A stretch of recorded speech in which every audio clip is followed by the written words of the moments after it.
Assalamualaikum warahmatullahi taala wabarakatuh. Saya Muhammad Syahrir bin Zulfatta memegang nombor kaedah metrik di 2009-19123.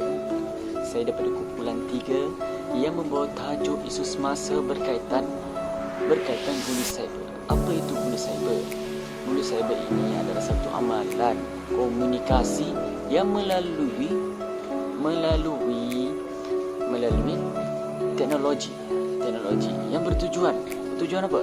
Bertujuan mengecam, mengganggu, memalukan atau menggugut mangsa melalui perkataan-perkataan negatif atau menyebarkan maklumat yang palsu maupun perkongsian, iaitu melalui perkongsian gambar atau video yang mampu mencecaskan imej si mangsa.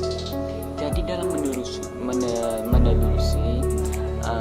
bully cyber ini terdapatnya konsep-konsep bully cyber digunakan dan sejarah bully cyber yang bermulanya sejarah bully cyber ni boleh tumbuhkan dan seterusnya faktor-faktor ataupun punca bully cyber ini wujud. Dan yang penting adalah langkah ni sangat penting adalah membendung bully cyber ini daripada berluasa yang mampu mencecaskan semua individu maupun negara. Perkara ini akan dibincangkan dan dibahaskan oleh rakan-rakan seperjuangan saya. Dari itu, ini akan memberi penerangan yang baik oleh rakan-rakan saya. Sekian daripada saya, Syahril. Assalamualaikum. Dan seterusnya ialah objektif. Definisi bagi objektif ialah menentukan hala tuju sesebuah kajian, iaitu kejayaan atau kegagalan sesuatu kajian tugas berasaskan kejayaan atau kegagalan untuk mencapai objektif. Antara objektif yang melibatkan jenayah bully cyber ialah: pertama, menentukan peratusan bully cyber dalam kalangan belia Malaysia, iaitu untuk mengetahui jumlah mangsa bully cyber setiap tahun untuk direkodkan. Di samping itu, ia juga untuk mengetahui kumpulan belia yang sering menjadi mangsa bully cyber. Perwatakan belia yang sering menjadi mangsa bully ialah yang mempunyai sifat pendiam, tidak yakin kepada diri serta lemah fizikal dan mental. Selain itu, ia juga bagi mengetahui tempat mengadu mangsa bully cyber, selalunya orang-orang yang terapat dengannya ataupun mendapatkan pertolongan dari luar. Contohnya kawan-kawan karib, ibu bapa ataupun kaunselor. Tetapi setengah mereka tidak berani untuk bersuara kerana trauma jika berlaku kejadian yang sama. Akhir sekali, mengetahui impak kepada mangsa bully cyber. Antara impak yang boleh terjadi kepada mangsa bully ialah fobia untuk berhadapan dengan orang sekeliling serta mengalami gangguan emosi. Cyber bukan satu aktiviti jenayah yang dilakukan secara di atas talian. Kadar gejala jenayah bully cyber ini semakin kian meningkat, tambahan pula dengan kemajuan teknologi media sosial yang semakin maju. Bully cyber dikonsepkan sebagai suatu aktiviti jenayah yang menganiaya atau menyakiti tanpa melibatkan sentuhan atau bersemuka, namun ia memberikan kesan yang mendalam kepada mangsa. Antara contoh bully cyber yang sering dilakukan oleh penjenayah ialah sexting, iaitu tindakan menghantar mesej, gambar ataupun video yang berunsur lucah menggunakan telefon bimbit, memulaukan individu tertentu daripada suatu kumpulan, menghantar mesej yang mengganggu atau mengancam, menyalahgunakan kata laluan atau menyamar sebagai mangsa, memuat naik gambar mangsa yang tidak senonoh atau meninggalkan komen yang negatif terhadap posting mangsa. Kebanyakan insiden sebenar jenayah bully cyber ini tidak dapat dikenal pasti bilangannya dengan tepat. Hal ini kerana mangsa kebanyakannya tidak tampil meminta bantuan atau membuat laporan polis. Perbuatan jenayah bully cyber ini mendatangkan kesan yang mendalam kepada mangsa. Kebanyakan mangsa bully cyber mengalami depresi, trauma ataupun malu disebabkan dibuli. Penjenayah bully ini kebiasaannya terdiri daripada kenalan mangsa itu sendiri. Namun, terdapat juga kes yang di mana mangsa tidak mengenali penjenayah itu sama sekali. Salam sejahtera, saya Audrey Vianney Juprin. Pada hari ini saya akan bincangkan tentang latar belakang bully cyber. Isu bully cyber ini semakin menjadi-jadi dalam era media sosial pada masa kini. perbuatan mengutuk, menghina dan menyindir orang lain dalam media sosial telah dianggapkan sebagai perkara biasa dalam kehidupan seharian masyarakat. Hal ini berlaku kerana pada masa kini, masyarakat menganggap bahawa isu ini tidak serius dan juga masyarakat kurang pendedahan terhadap etika dan peradaban dalam media sosial. Peristiwa yang mendapat perhatian disebabkan oleh jenayah buli cyber, antaranya adalah kes Byron Rackford Bernstein, iaitu seorang bekas pemain profesional e-sport. Beliau berusia 31 tahun dan telah memilih untuk membunuh diri pada 2 Jun 2020 yang lalu disebabkan tekanan perasaan daripada media sosial. Hal ini membuktikan bahawa jenayah buli cyber itu memberi impak yang sangat buruk terhadap mangsa buli, terutama sekali dalam kalangan pelajar dan persepsi masyarakat terhadap individu yang terlibat. Buli cyber ini adalah lanjutan daripada pembulian tradisional kerana ia hanya melibatkan komputer peribadi dan juga telefon bimbit seseorang individu. Terdapat banyak kaedah yang digunakan dalam jenayah buli cyber ini. Antaranya adalah memuat naik gambar atau video yang memalukan mangsa buli atau menggunakan perkataan yang kasar lalu ditujukan kepada mangsa buli.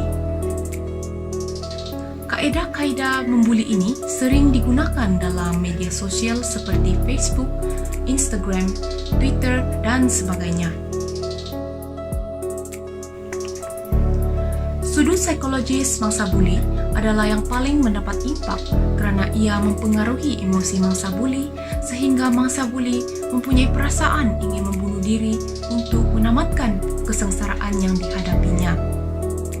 Buli cyber memberi kesan yang keseluruhan kepada emosi mangsa buli yang merangkumi perasaan, tenaga, tidur, selera makan dan juga prestasi akademik mangsa buli.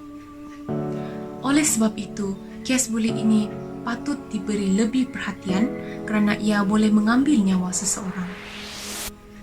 Justru itu, bagi menangani masalah buli cyber ini, pentingnya masyarakat mendapat pendedahan betapa seriusnya cyberbuli ini. Faktor utama yang menyebabkan berlakunya buli cyber ini ialah adanya laman sosial melalui internet dan ledakan teknologi. Menurut Chet Masniza 2014, buli cyber merupakan satu gejala yang baru muncul setelah berlakunya perkembangan teknologi komunikasi pada hari ini. Ibrahim 2010 juga turut berpendapat bahawa ketagihan internet oleh kemajuan teknologi merupakan sebab-sebab yang paling penting bagi penyebaran buli cyber, khususnya pelajar sekolah, universiti dan anak-anak muda yang kurang mempunyai interaksi dan komunikasi sosial. Faktor yang kedua yang menyebabkan berlakunya buli cyber ini ialah ketidakpuasan hati seseorang terhadap seseorang. Ketidakpuasan hati dari segi penampilan, kemewahan dan sebagainya ke atas diri mangsa. Penggunaan internet yang tiada hadnya menyebabkan seseorang itu terlibat dalam jenayah buli cyber ini, di mana pembuli cyber mendera mental mangsa dengan mengeluarkan kata-kata negatif yang boleh menyebabkan mangsa menghadapi penyakit mental. Sebagai contoh, pembuli cyber melakukan body shaming terhadap mangsa di media sosial. Hal ini menyebabkan mangsa berasa tertekan dan mengalami kemurungan. Seterusnya, buli cyber ini juga berlaku disebabkan kurang perhatian daripada keluarga dan rakan-rakan terdekat. Pembuli cyber kurang mendapat perhatian daripada keluarga dan insan terdekat. Hal ini menyebabkan mereka ingin mencari perhatian daripada umum atau orang ramai dengan melakukan perkara yang tidak sepatutnya, iaitu buli cyber, di mana mereka mengirimkan teks seperti kata-kata hinaan, ugutan kepada mangsa. Mereka juga akan membuat komen yang sensitif di media sosial mangsa. Semua ini bertujuan untuk mendapatkan perhatian daripada umum. Buli cyber ini merupakan tingkah laku agresif di mana ianya ditakrifkan sebagai gangguan kelakuan secara fizikal dan mental atau tingkah laku membahayakan orang lain. Mangsa buli cyber akan terdedah kepada kesan-kesan negatif daripada fenomena ini. Berikut merupakan kesan-kesan buli cyber. Pertama, mengalami tekanan emosi. semasa atau selepas menggunakan internet. Kedua, mengasingkan diri dari rakan-rakan dan ahli keluarga. Ketiga, menjauhkan diri dari perhimpunan sekolah atau kumpulan. Keempat, keciciran grade dan mudah marah apabila berada di rumah. 5. Mengalami perubahan emosi, tingkah laku, tidur atau selera makan. Keenam, mahu berhenti menggunakan komputer atau telefon bimbit. Ketujuh, kelihatan gelisah apabila mendapat mesej, teks atau email. Kelapan, mengelakkan perbincangan mengenai aktiviti komputer atau telefon bimbit. Seterusnya ialah langkah-langkah menangani cyberbully. Langkah yang pertama, pendekatan masyarakat seperti warga sekolah, keluarga, rakan sekerja, rakan-rakan terdekat dan sebagainya. Mereka perlu memberikan nasihat dan sokongan kepada mangsa buli supaya mangsa buli dapat menjalankan kehidupan seperti biasa tanpa memikirkan keadaan yang menimpa terhadap diri mereka. Langkah yang kedua, memahami dan mengetahui cyberbully. Seseorang individu ataupun masyarakat perlu mengetahui apa itu cyberbully serta kesannya terhadap seseorang maupun masyarakat. Langkah yang seterusnya, perlu membuat laporan terhadap pihak berkuasa atau keluarga terdekat. Seseorang individu atau yang menjadi mangsa buli, mangsa cyberbully perlu menceritakan perkara sebenar kepada keluarga dan membuat laporan di balai polis dengan secepat mungkin. Langkah yang keempat, menggalakkan penggunaan teknologi yang positif. Setiap individu perlu menggunakan teknologi dengan cara yang betul agar gejala cyberbully ini tidak berlaku.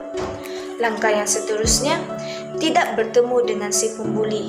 Hal ini boleh menyebabkan tekanan terhadap mangsa dan keselamatan mereka akan turut terancam.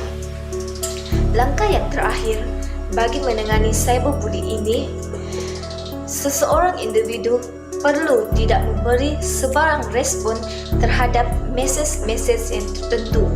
Hal ini bagi mengelakkan berlakunya emosi yang berlebihan terhadap si mangsa sehingga berfikir untuk mencederakan diri dan membunuh diri disebabkan terlalu banyak menerima mesej-mesej yang tertentu.